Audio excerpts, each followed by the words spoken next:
अब सौंप दिया इस जीवन का सब भार तुम्हारे हाथों में। भगवान ने कहा कि चिंता मत करो नारद, अब मेरी जिम्मेवारी है। नारद जी को बंदर की आकृति मिली। नारद जी स्वयंवर सभा में उपस्थित हुए। भगवान शिव के गण दो उनके साथ।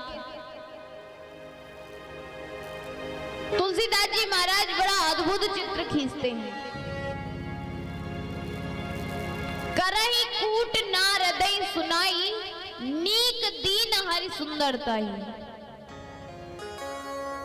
नारद जी के साथ खड़े हैं और ऐसे बात करते हैं कि नारद जी सुन लें। आपस में कहते हैं कि एक बात है। क्या?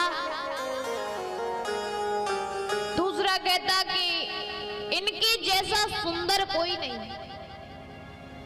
तो इसमें क्या संदेह है? ऐसी सुंदरता तो हमने आज तक देखी ही नहीं है। अब नारद जी ने सुना। नारद जी कहे क्या बात, आप लोग क्या बात कर रहे? नहीं नहीं महाराज कुछ नहीं। अरे संकोच मत करो, क्या बात करना महाराज बताओ। यही कह रहे हैं कि आपके जैसा कोई सुंदर नहीं है। नारद जी बोले सच?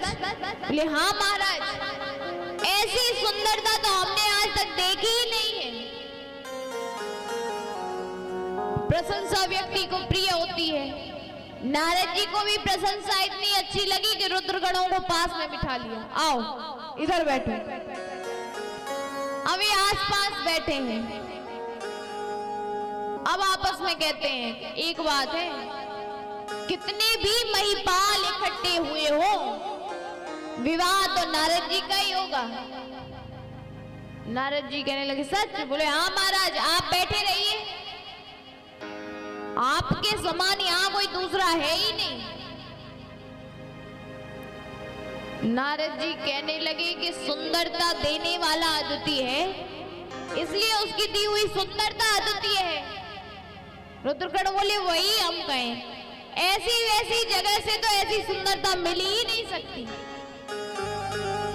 अब विश्व मोहिनी आई, चारों तरफ देखा, पर जिधर नारद जी बैठे थे उस दिशा में ही नहीं देखा। जही तिसी बैठे नारद कुली, सो तिसी तई न बिलो की मूली। भूल कर भी विश्व मोहिनी उस दिशा में नहीं देख रही है। संकेत क्या है कि विश्व को मोहित करने वाली माया, जो भगवान का बंदर बन जाता है, उसकी तरफ देखने की कौन कहे। भगवान के बंदर की दिशा में जो बैठता है उस दिशा में भी नहीं देखती। अब नारद जी को लगा कि एक बार हम दिख जाएं। नारद जी की पंक्ति में जो अन्य राजा बैठे थे वे सोच रहे थे कहां से कहां इनके चक्कर में आके फंस गए, इनके कारण हमारी तरफ भी नहीं देखा जा रहा है। नारद जी को लगा कि एक बार दिख जाएं, उठकर खड़े हो जाएं, फिर बैठ जाएंगे। पुनि पुनि मुनि उकसई अकुलाई, देख दशा हर गन मुस्काही। पर उसी समय धरि नृपतनु तहां गयो कृपाला, और पुअरी हरस मेले जयमाला। क्योंकि माया तो मायापति की होगी। नृप समाज सब भयो निराशा, और राजा तो निराश हुए, पर नारद जी अत्यंत व्याकुल हो गए। जैसे गांठ में रखी हुई मणि गिर गई हो, और मणि राम भगति मणि, भगवान की भक्ति की मणि जैसे गांठ से छूटकर गिर जाती है। किस ओर चल दिए हम, किस ओर जाते जाते, जग में भटक गए हैं तेरे दर पर आते आते। और नारद जी अभी तो आवेश में रुद्रगणों से बोले क्यों जी, तुम लोग तो कहते थे कि हमारा ही विवाह होगा, हुआ क्यों नहीं? और कहते थे कि तुम्हारे समान कोई सुंदर नहीं। रुद्रगण हंसते हुए बोले कि सुंदर तो आप अभी भी हैं, अगर हम पे भरोसा ना हो तो दर्पण में अपना मुख देख लीजिए। अब रुद्रगणों से कोई कहे कि नारद जी को ये सलाह अनेक पहले नहीं दे सकते थे। हंसी उड़ाने वाले लोग सलाह देते ही तब है जब आप कुछ करने लायक ना रहे। अब नारद जी ने दर्पण तो पास में था नहीं, तो जल में अपना रूप देखा तो और बड़ा विशाल रूप दिखाई दिया नारद जी को। रुद्रगणों को श्राप दे दिया,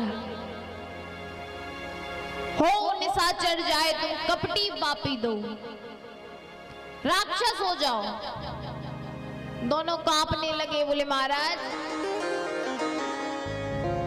देखो श्राप मिला राक्षस होने का। क्यों? क्योंकि हास अच्छा है, उपहास बुरा है।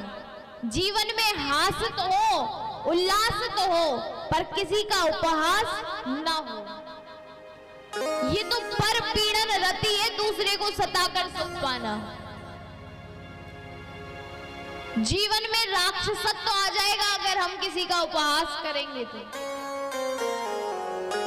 दोनों कांपने लगे, बोले हमने तो केवल सूचना दी थी इस विचित्र सुंदरता की, लेकिन जिसने ये सुंदरता दी उसे। नारद जी बोले बस उन्हीं के पास जा रहे हैं।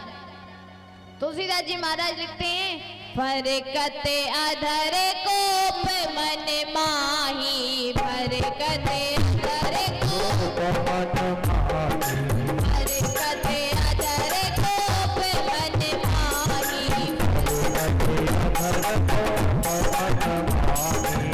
पति चले कमलापति माही,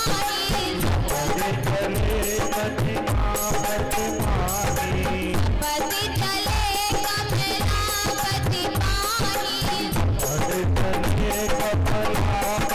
माही, हरे कते अधर कोप मन माही।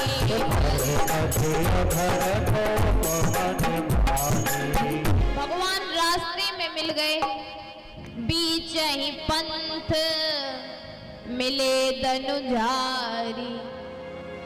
देखो भगवान कृपालु तो है पर बड़े कौतुकी हैं। नारद जी को मिले तो अकेले नहीं मिले, संग रमा सुई राजकुमारी। एक और लक्ष्मी जी, दूसरी ओर विश्व मोहिनी।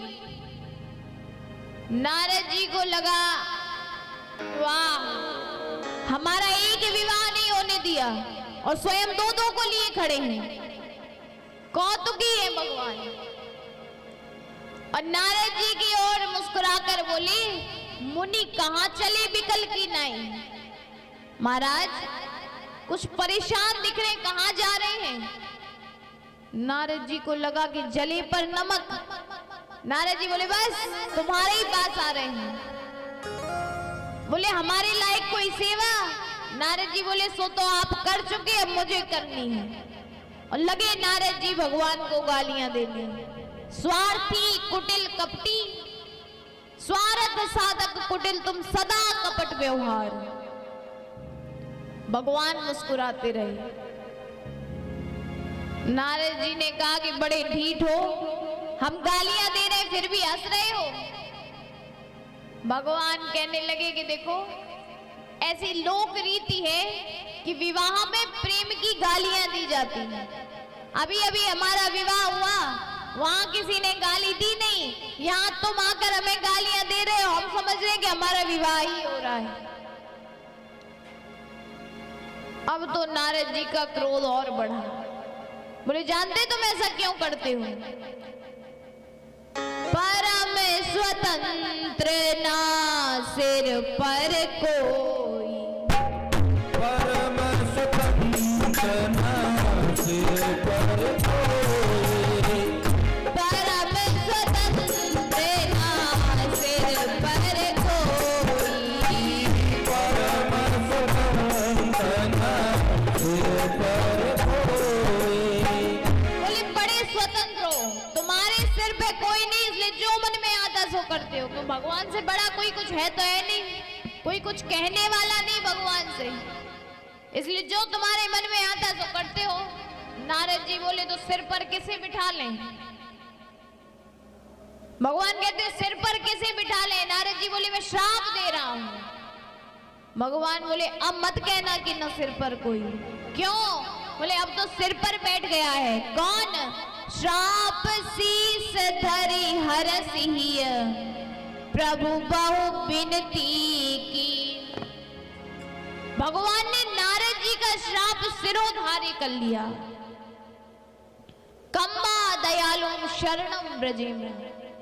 श्रीमद् भागवत में पूतना के प्रसंग का वर्णन करते हुए भगवान की दया का स्मरण करते हुए ये वाक्य कहते हैं। और यहां भी अगर विचार करो कि जो अपने शरणागत का हित करने के लिए बदले में श्राप स्वीकार कर ले, ऐसा करुणाधनी और दूसरा कौन होगा? नारद जी के ऊपर से भगवान ने अपना श्राप का प्रभाव समाप्त किया, माया समाप्त हुई। अब नारद जी जब माया से मुक्त हुए तो अब न लक्ष्मी जी है न विश्वमोहिनी। कौन दिखाई दे रहा? बोले केवल भगवान। माया का प्रभाव समाप्त होते ही केवल भगवान दिखाई पड़ेंगे और कुछ दिखेगा ही नहीं। लेकिन जब तक माया का प्रभाव है तब तक भगवान के साथ साथ और भी कुछ दिखता रहेगा। अब तो नारद जी बहुत दुखी हुए। तब मुनियति सभित हरि चरना गहे पाही प्रणतारति हरना। नारद जी ने भगवान के चरण पकड़ लिए। नारद जी के नेत्रों से अश्रुपात होने लगा। बोले महाराज क्षमा करें, मैंने श्राप दिया, मैंने दुर्वचन कही, मेरा श्राप मिथ्या हो जाए, मेरा पाप कैसे मिटेगा? पर धन्य है करुणाधनी भगवान। बोले नारद व्यर्थ खेद कर रहे हो, व्यर्थ दुखी हो रहे हो, तुम्हारे द्वारा तो कुछ हुआ ही नहीं। नारद जी बोले मैंने श्राप दिया। भगवान बोले नारद, जब नारद जी बोले मृषा हो मम श्राप कृपाला, तो भगवान बोले मम इच्छा कह दीन दयाला। मेरी इच्छा है, आपकी इच्छा? बोले हाँ। अच्छा एक बात बताओ नारद, तुम्हारे ऊपर से श्राप का प्रभाव चला गया, समाज में बैठे किसकी इच्छा से? मेरी इच्छा से। कामादि विकारों से तुम्हारी रक्षा हुई, किसकी इच्छा से? मेरी इच्छा से। पर तुम भूल गए, शंकर जी के पास अभिमान में भरकर चले गए। शंकर जी ने समझाया और तुम पर कोई असर नहीं हुआ, किसकी इच्छा से? मेरी इच्छा से। शंभुदीन उपदेश इतने नारद सुहान, भरद्वाज कौतुक सुनो हरि इच्छा बलवान। इसलिए सब कुछ मेरी इच्छा से हुआ है। मुझे अवतार लेने की इच्छा थी, तुम्हारे श्राप का बहाना बन गया। इसलिए अपने मन में ग्लानि मत रखो। नारद जी कहते हैं कि प्रभु आप तो बड़े करुणाधनी हैं, मेरा अपराध भी अपनी इच्छा से जोड़ लिया और मुझे मुक्त कर दिया, स्वयं बंधन में बंध गए। मैं आपके चरणों का बार बार वंदन करता हूँ, लेकिन मेरे मन को विश्राम नहीं मिल रहा। विश्राम कैसे मिले?